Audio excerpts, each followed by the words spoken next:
बेटे आज हम पढ़ते हैं रिवैल्यूएशन अकाउंट पढ़ेंगे, चैप्टर वही चल रहा है बच्चों, retirement of partner.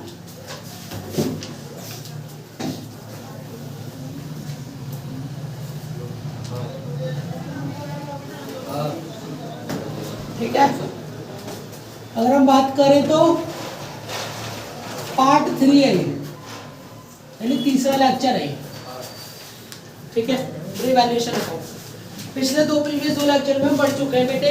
New ratio निकालना, गेनिंग रेशो निकालना और आपके treatment of goodwill including hidden goodwill overall finished हो गया। ठीक भाई, आज का कंसेप्ट है रिवैल्यूएशन अकाउंट। बच्चों रिवैल्यूएशन अकाउंट हम तीसरी बार पढ़ रहे हैं अगर देखा जाए तो भाई आप सबको पता होना चाहिए रिवैल्यूएशन अकाउंट का दूसरा नाम। तो रिवैल्यूएशन अकाउंट का दूसरा नाम होता है profit and loss adjustment account. Profit and loss adjustment,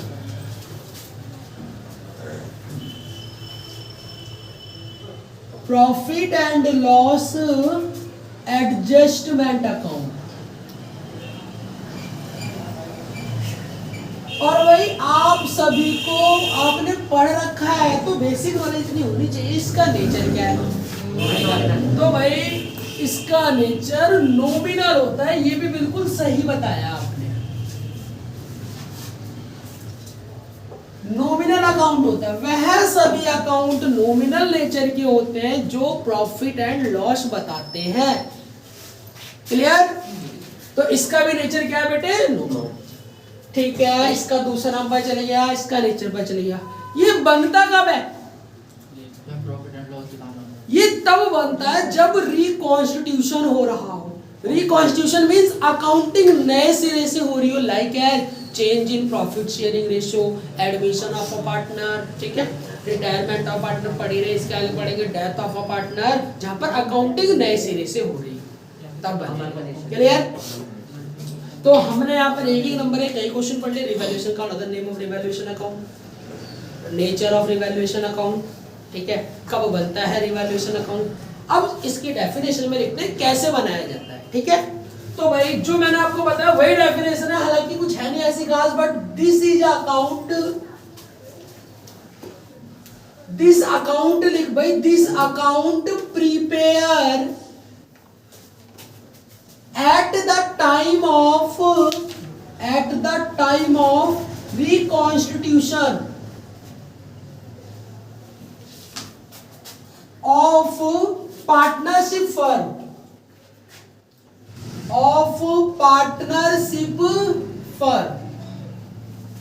ठीक है, क्यों बनता है? for knowing भाई प्रॉफिट। बेटे प्रॉफिट यहाँ पर इंपॉर्टेंट टर्म क्या है? इस यहाँ पर होने वाले प्रॉफिट को प्रॉफिट नहीं गेन बोला जाता है। रीजन क्या होता है? ये वन टाइम होगा, क्योंकि गेन भाई रिकॉन्स्टिट्यूशन कभी कभार होता है तो वन टाइम प्रॉफिट होगा, उसे गेन बोलते हैं। कैपिटल नेचर का प्रॉफिट होता है। Profit and losses, profit and by debited, भाई कैसे? डेबिट करके, by debited all losses and credited all income, and credited all income। लो, ये हमारा रिवैल्यूएशन अकाउंट डिफाइन हो गया। This account prepare at the time of reconstitution for knowing gain or losses by debiting all losses and credited all income। Clear होगी बात आपको? अब बेटे revaluation account का फॉर्मेट समझते हैं कि रिवैल्यूएशन अकाउंट कैसे बनता है। सब कुछ तो डिफाइन कर दिया गया है, इतनी डिफिकल्टीज नहीं आएंगी आपको रिवैल्यूएशन अकाउंट बनाने में। बेटे रिवैल्यूएशन अकाउंट कैसे बनता है? All losses are debit and all income are credit. लेकिन वो लॉस और इनकम कैसी होगी वो समझने हमें यहाँ पर, कि लॉसेस और जो इनकम होंगी वो कैसे लॉसेस होंगे और कैसी इनकम्स होंगी, जो हम बनाने चल रहे हैं अब रिवैल्यूएशन अकाउंट। ठीक है, जो हम रिवैल्यूएशन अकाउंट बना रहे हैं उसके लॉसेस, और भाई यहाँ पर लॉस कैसे होते हैं बेटा? असेट्स की वैल्यू कम होना लॉस है, लायबिलिटी की वैल्यू बढ़ना लॉस, और इसका अपोजिट प्रॉफिट है। बस यही प्रॉफिट एंड लॉस होता है। तो यदि मैं डेबिट लॉसेस करता हूं तो to decrease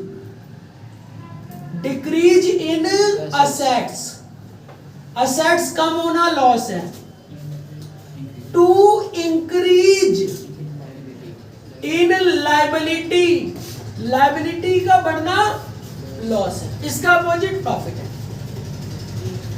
by decrease in assets यहां लिखेंगे increase in assets, increase in assets profit है, और बेटा डिक्रीज इन लायबिलिटी,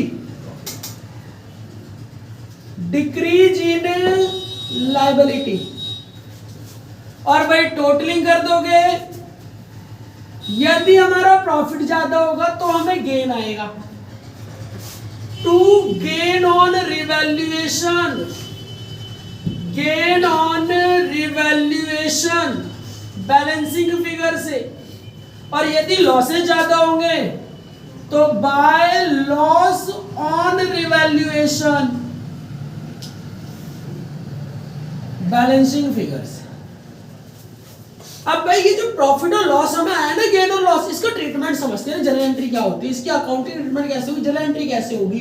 ये प्रॉफिट और लॉस पार्टनर्स डिस्ट्रीब्यूट करेंगे या नहीं करेंगे, हमें ये समझना है, ठीक है।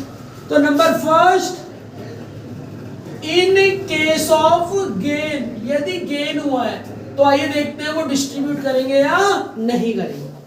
भाई दोनों बातें हो सकती हैं, अगर वो डिस्ट्रीब्यूट करेंगे तो अलग तरीके की एंट्री है, और डिस्ट्रीब्यूट नहीं करेंगे तो अलग तरीके की एंट्री है, ठीक है। प्रॉफिट की बात कर रहे हैं, तो भाई यदि वो डिस्ट्रीब्यूट करेंगे, want to distribute, want to distribute, distribute करना चाहते हैं, not want to distribute, distribute नहीं करना चाहते। देखो बेटा लैंग्वेज अलग भी मिल सकती है, ये नहीं कि सेम लैंग्वेज मिलेगी, समझ लेना डिस्ट्रीब्यूट नॉट डिस्ट्रीब्यूट। अगर साइलेंट रहता है तो डिस्ट्रीब्यूट कर देंगे, ना डिस्ट्रीब्यूट होगा तो बताएगा क्वेश्चन जरूर कुछ ना कुछ आपको, ठीक है। डिस्ट्रीब्यूट नहीं करना होगा तो कुछ ना कुछ बताया जाएगा। चलिए, तो डिस्ट्रीब्यूट करेंगे तो बहुत ईजी है, revaluation account debit, revaluation account debit to all partners capital account, to all partners capital account, all means R plus R, remaining plus retire.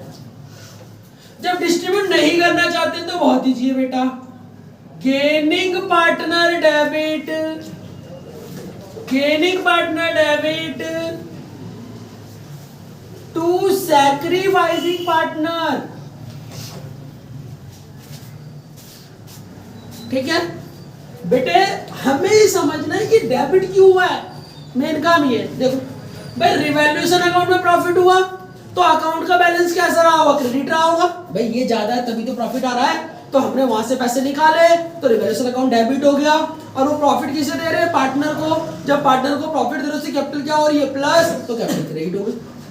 अब यहां समझते हैं बट इसका मतलब क्या, प्रॉफिट तो हुआ है लेकिन वो कह रहे हैं हम अभी बांटेंगे नहीं। तो जो रिटायर पार्टनर हो रहा है वो कह रहा है भाई तुम बांटो या मत बांटो, मेरा हिस्सा दो। तो हमने सैक्रिफाइस कर, रिटायर्ड है ना, तो हम उसे पैसे दे रहे हैं, और कौन देगा, जो बचे हुए गेन। भाई वो कह रहे हैं हम अभी नहीं बांट रहे, हाँ आपका हिस्सा आपको दे देंगे, आप जा रहे हो तो आप जाओ, हम आपका हिस्सा आपको दे देंगे, बट जो प्रॉफिट होगा वो भी डिस्ट्रीब्यूट नहीं करना चाहते हैं। तो उसने कोई दिक्कत नहीं, मुझे मेरा शेयर चाहिए, तो भाई शेयर दे दिया उसे। और कौन पे करेगा, भाई बांटने का मतलब फर्म पे कर रही है रिवैल्यूएशन, इस बार वो दोनों पे करेंगे अपने अकाउंट, क्योंकि वो बांटना नहीं चाह रहे, इट्स मीन रिवैल्यूएशन अकाउंट बनाया ही नहीं है। बस प्रॉफिट एक कैलकुलेट करा गया, रफली तरीके से ही बताऊंगा। जब प्रॉफिट कैलकुलेट करना होगा तो रिवैल्यूएशन अकाउंट बनेगा, जब प्रॉफिट कैलकुलेट तो करना होगा लेकिन बांटना नहीं होगा, मतलब एक कैलकुलेट दोनों में ही होगा। मैं जैसे बताऊं तो प्रॉफिट कैलकुलेट दोनों सिचुएशन में होगा, लेकिन ये एक्चुअल बुक्स ऑफ अकाउंट है, ये रफ काम होगा। तो रफ काम में भी रिवैल्यूएशन अकाउंट बनेगा, यहाँ भी रिवैल्यूएशन अकाउंट बनेगा। यहाँ पे जो रिवैल्यूएशन अकाउंट बनेगा उसका नाम रिवैल्यूएशन ही होगा, लेकिन यहाँ जो रिवैल्यूएशन अकाउंट बनेगा उसका नाम होगा मेमोरेंडम रिवैल्यूएशन अकाउंट। 1 नंबर का एमसीक्यू कि जब पार्टनर चाहते हैं कि वो अपनी बुक्स में असेट्स की वैल्यू को रिवैल्यू नहीं करना चाहते, इसका मतलब ये है कि प्रॉफिट पार्टनर नहीं चाहते, तो कौन सा अकाउंट बनेगा? Memorandum revaluation account. समझ गए? अब in case of loss, in case of losses, यदि क्या हुआ है, यदि बेटा लॉस हुआ है, ठीक है बच्चे, जब लॉस होगा तो क्या होगा? सेम चीज मैं क्या करता हूं, थोड़ा सा इसी में ही कर देता हूं ताकि एक्स्ट्रा ना हो, लिखना कम पड़े। गेन, तो ये तो गेन के लिए हो गया, और यदि लॉस होगा तो एंट्री अपोजिट, या तो ये होगी एंट्री या दूसरी होगी। वांट टू, यहाँ पे मैं गेन और लॉसेस दोनों लिख रहा हूं ताकि एक बार में आपको ज्यादा कुछ ना लिखना पड़े। गेन के लिए हो गई, तो ये गेन हो गया। अब लॉस, जब लॉस की एंट्री होगी तो पार्टनर क्या हो जाएंगे? डेबिट। पार्टनर से capital account debit to revaluation credit हो जाएगा। टू रिवैल्यूएशन क्या हो जाएगा? क्यों बेटा? पार्टनर को लॉस हो रहा है तो कैपिटल डेबिट होगा, और रिवैल्यूएशन क्रेडिट क्यों हो रहा है? क्योंकि बेटा वो लॉस था, लॉस डेबिट होता, वहां से पैसे निकालेंगे तो अकाउंट क्रेडिट हो रहा है, रिवैल्यूएशन। अब यहां भी करो तो यहां क्या अपोजिट एंट्री होने वाली है। अगर यहां भी आप बात करते हो कि क्या एंट्री होगी, तो यहां भी अपोजिट एंट्री होगी, sacrifice partner debit to gaining partner, to gaining partner.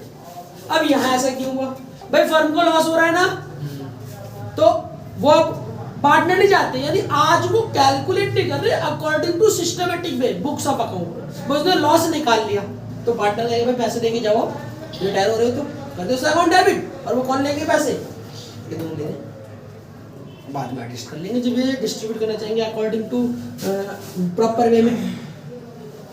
समझ आ गई बात? तो लॉस को डिस्ट्रीब्यूट करना और लॉस को डिस्ट्रीब्यूट नहीं करना, प्रॉफिट को डिस्ट्रीब्यूट करना, प्रॉफिट डिस्ट्रीब्यूट। बात समझ आ गई आपको? ठीक है, ये आप कॉपी कर सकते, ठीक है।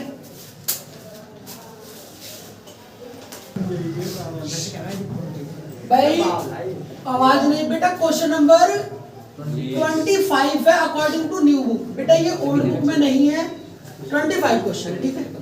जो मैंने कंसिडर भी समझाया बिल्कुल वही है। आप देखिए यहाँ पर कहा गया आपसे बेटा कि हमारे पास पुनित, रमित एंड अक्षित पार्टनर थे। प्रॉफिट शेयरिंग रेशो इक्वल था 1:1:1। और बेटे अक्षित रिटायर हो गए 1 अप्रैल 2021 को। पुनित और रमित कह रहे हैं हम इस बिजनेस को रन करेंगे और हमारा जो फ्यूचर रेशो होगा 3:2 का होगा। और बेटा they also decide to give the effect. वह चाहते हैं कि असेट्स के वैल्यू में इफेक्ट हो रहे हैं, चेंजेस तो आ रहे हैं, बट वो ये चाहते हैं उस चेंज को रिकॉर्ड नहीं करेंगे। देखो, without changing their book value, यानी बुक वैल्यू में चेंज नहीं होना चाहते। इट्स मीन अगर असेट्स की वैल्यू 2 लाख से 2.5 लाख हुई है तो 50,000 को प्रॉफिट तो मानेंगे, लेकिन 2.5 लाख की असेट्स को लिखेंगे नहीं, 2 लाख की लिखेंगे। कि प्रॉफिट तो निकालेंगे, चेक तो करेंगे, लेकिन उसे लिखेंगे नहीं। वही चीज नॉट डिस्ट्रीब्यूट। तो प्रॉफिट या लॉस जो भी आएगा, जो मैंने दूसरी एंट्री बताई थी अभी यहाँ पर, नॉट डिस्ट्रीब्यूट वाला कंसेप्ट होगा। अगर प्रॉफिट होगा तो gaining partner debit to sacrifice partner, और यदि लॉस होगा तो sacrifice partner debit to gaining partner. यानी गेनिंग और सैक्रिफाइस तो निकालना पड़ेगा हमें हर हाल में, और हमें रेशो मिल गई तो पहले निकालना ले, वो निकाल लेते, पहले काम तो बाद में करना ही पड़ेगा। तो मैं पहले यहाँ वर्किंग कर लेता हूँ, जो हमें बाद में करना पड़ेगा। ओल्ड रेशो दे रखी है 1:1:1, और न्यू रेशो है 3:2। भाई अब गेनिंग रेशो निकालेंगे, गेनिंग रेशो ऑफ, भाई गेनिंग रेशो निकालेंगे। जो पहला पार्टनर है पुनीत और रमित, पुनीत का गेनिंग शेयर और रमित का गेनिंग शेयर निकालेंगे।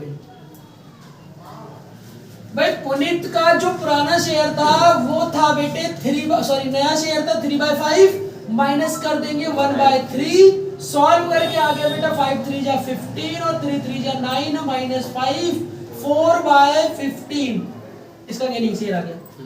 और यदि रमित के शेयर की बात करें तो 3/5 माइनस 1/3 और 5 3 जा 15 3 3 जा 9 माइनस 5 और बेटा ये 2/5 सॉरी 6 आएगा, सॉरी 9 और कहाँ पे गलती हो रही है? 2/5 के ऊपर 2 आएगा। हाँ यहाँ पे ना ये, हाँ बिल्कुल इसमें से गलती हो रही है। 3 2 जा 6 1/50। तो बेटे जो गेनिंग रेशो आ गई वो कितनी आ गई? 4:1। ठीक है, तो अगर हमें जो एंट्री पास करनी होगी गेनिंग डेबिट टू सैक्रिफाइस, तो किसे डेबिट करोगे आप? पुनीत और रमित को डेबिट करोगे और अक्षित को। चलो एंट्री तो मिलेगा ही, अगर आप 500 दोगे तो एंट्री में यही आ रहा होगा, पुनीत डेबिट हो रहा, रमित डेबिट हो रहा और अक्षित क्रेडिट हो रहा होगा, पक्की बात है। लेकिन अमाउंट के लिए अब भाई असेट्स की वैल्यू रिवैल्यू हुई है तो अकाउंट बनेगा रिवैल्यूएशन नहीं, मेमोरेंडम रिवैल्यूएशन अकाउंट बनेगा यहाँ पर। ठीक है, तो भाई हम यहाँ पे बनाते हैं memorandum revaluation account, memorandum revaluation account, memorandum revaluation account बनाएंगे बेटे। अब भाई देखो मेमोरेंडम लगने से बनाने का तरीका नहीं बदला, सिर्फ मेमोरेंडम लगने से ये क्लियर हो रहा है कि इससे जो प्रॉफिट एंड लॉस आएगा वो डिस्ट्रीब्यूट नहीं होगा। ठीक है भाई, तो बेटे अब हम क्या करने वाले हैं? बनाने का तरीका वही होगा, लॉसेस डेबिट होंगे और इनकम्स क्रेडिट होंगी। लॉसेस डेबिट होंगे और इनकम्स क्रेडिट होंगे। भाई सबसे पहले हमें बता रखा है बेटे हमारे लैंड की वैल्यू 5.5 लाख से 8.5 लाख रुपए हो गई, तो 3 लाख रुपए बढ़ गई, असेट्स की वैल्यू बढ़ना वाली है, प्रॉफिट है। बाय लैंड अकाउंट 3 लाख रुपए का प्रॉफिट हो गया बेटा। और बेटा बिल्डिंग की वैल्यू 2.5 लाख से 2,10,000 रुपए हो गई, 40,000 रुपए घट गई। जब 40,000 रुपए घट गई तो हमारे लिए क्या हो गया? लॉस हो गया, 40,000 का लॉस हो गया बच्चों। और बेटे कंप्यूटर्स 1 लाख से 70,000 हो गए, 30,000 रुपए यहां भी लॉस हो गया। To computers account, to computers account भाई कितने रुपए? 30,000। बेटा कंप्यूटर सॉफ्टवेयर, कंप्यूटर बेटे कंप्यूटर सॉफ्टवेयर 5 लाख से 4 लाख हो गए। बट मुझे बताइए कंप्यूटर सॉफ्टवेयर कौन सी एसेट्स होती है? इंटेंजिबल। शाबाश बच्चों, कंप्यूटर सॉफ्टवेयर हमारी इंटेंजिबल एसेट्स होती है। ठीक है, तो वैल्यू तो कम हो ही रही है, 5 लाख से कितनी हो गई? 4 लाख। तो 1 लाख रुपए का यहाँ भी लॉस हो गया। कंप्यूटर सॉफ्टवेयर 1 लाख रुपए का लॉस हो गया बेटे। और भाई सेंट्री क्रेडिटर लायबिलिटी है, लायबिलिटी 70,000 से 60,000 हो गई, तो 10,000 रुपए कम हो गई। लायबिलिटी कम होना मान लिया क्या होता है? प्रॉफिट। तो हमें क्रेडिटर अकाउंट से प्रॉफिट हो गया बच्चों 10,000 रुपए का। और बेटा वर्कमैन कंपनसेशन क्लेम लायबिलिटी है, डैश यानी जीरो, जीरो से कितनी हो गई? 5,000। लायबिलिटी बढ़ गई, लायबिलिटी बढ़ना लॉस। तो revaluation debit, workman compensation claim 5,000, totalling करते हैं, लॉस आएगा या गेन होगा देखते हैं भाई। 310, 3,10,000 रुपए, 3,10,000 रुपए माइनस कर दो, 1,35,000 आ गया। To gain on revaluation, gain on revaluation account. और बेटा गेन हुआ है तो गेन को डिस्ट्रीब्यूट नहीं करना, तो एंट्री क्या पड़ी हमने? Gaining partner debit to sacrifice partner. तो यदि मैं इसकी जनरल एंट्री पास करूंगा तो गेनिंग पार्टनर कौन है? पुनीत डेबिट करेंगे हम। यदि हम इसकी जनरल एंट्री करेंगे तो पुनीत को डेबिट करेंगे। जनरल एंट्री करेंगे तो पुनीत डेबिट होगा, पुनीत का कैपिटल अकाउंट डेबिट, रमित का भी कैपिटल अकाउंट डेबिट होगा, Ramit capital account also debit. और बेटा रिटायर्ड पार्टनर कौन है? अक्षित, अक्षित का कैपिटल अकाउंट क्रेडिट होगा। अक्षित कैपिटल अकाउंट। बच्चे क्या हुआ भाई, अक्षित का शेयर निकालना पड़ेगा, but Akshit share of profit, Akshit share of revaluation gain, ये भी बोल सकते हैं अक्षित शेयर ऑफ गेन। भाई ओवरऑल प्रॉफिट कितना हुआ है, 1,35,000। अक्षित का शेयर क्या था, ये अक्षित का शेयर है, सॉरी लास्ट वाला है, 1/3 है, लेकिन लास्ट वाला है ना अक्षित, तो 1/3। तो बेटे प्रॉफिट आ गया 45,000। 45,000 को 4:1 में बांटना हमें। तो भाई अक्षित को 45,000 रुपए अक्षित का अकाउंट क्रेडिट होगा, और ये रुपए कौन देंगे, पुनीत और रवि। कौन सी रेशो है, 4:1। 36,000 रुपए ये देगा और 9,000 रुपए ये देगा बेटा। नरेशन, नरेशन कोई बाहर से बन के नहीं आती, यदि आपको एंट्री पता है तो नरेशन बीइंग द गुड को, being the gain on revaluation adjusted, adjust कर दिया जाएगा थ्रो गेनिंग एंड, या gaining ratio, through gaining ratio, ठीक है। Being the gain on revaluation, gain on revaluation not distribute लिख देना, कोई दिक्कत नहीं, डिस्ट्रीब्यूट तो नहीं करा, ठीक है। Gain on revaluation not distribute,